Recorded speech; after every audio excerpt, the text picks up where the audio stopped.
मध्य प्रदेश में उपचुनाव की तारीखों का अभी ऐलान नहीं हुआ है, लेकिन तैयारियां तेज हो गई है। बीजेपी के नेता तैयारियों में जुट गए हैं। कांग्रेस छोड़ने के बाद पहली बार ज्योतिरादित्य सिंधिया अपने गढ़ ग्वालियर पहुंच रहे हैं। इस दौरान बीजेपी के सभी कद्दावर नेता भी मौजूद रहेंगे। वहीं उपचुनाव को लेकर कांग्रेस ने पूरी ताकत झोंक दी है।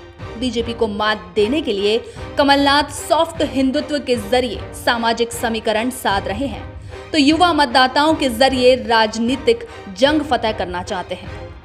कमलनाथ इन दिनों सूबे में हिंदुत्व के इर्द गिर्द अपनी सियासी बिसात बिछाने में जुटे हैं। सरकार में रहते हुए और अब सत्ता से बेदखल होने के बाद भी कमलनाथ प्रदेश में सॉफ्ट हिंदुत्व की ऐसी लकीर खींचने में लगे हैं जिसके जरिए बीजेपी के हार्ड हिंदुत्व का मुकाबला कर सके। ऐसे में कमलनाथ हनुमान से लेकर भगवान कृष्ण और श्री राम के नाम पर खुलकर खेल रहे हैं। बता दें कि एमपी कांग्रेस ने पूर्व प्रधानमंत्री राजीव गांधी की 76वीं जयंती पर विज्ञापन जारी कर दावा किया कि राजीव गांधी ने राम राज्य की परिकल्पना की थी। इतना ही नहीं, अयोध्या में राम मंदिर की नींव भी राजीव गांधी ने ही रखी थी और राम जन्मभूमि के ताले भी उन्होंने खुलवाए थे।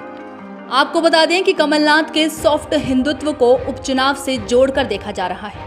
राजनीतिक विशेषज्ञों का मानना है कि कांग्रेस को सॉफ्ट हिंदुत्व कार्ड खेलने से किसी तरह का कोई राजनीतिक नुकसान नहीं होने वाला है, क्योंकि मुस्लिम मतदाताओं के सामने कोई दूसरा सियासी विकल्प नहीं है।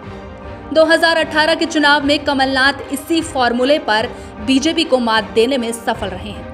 यही वजह है कि वो अब उपचुनाव में भी सॉफ्ट हिंदुत्व की रणनीति को अपनाना चाहते हैं। इसके अलावा कमलनाथ ने बीजेपी के 15 साल और कांग्रेस के 15 महीने के कार्यकाल की तुलना करने के लिए लोगों से अपील की है।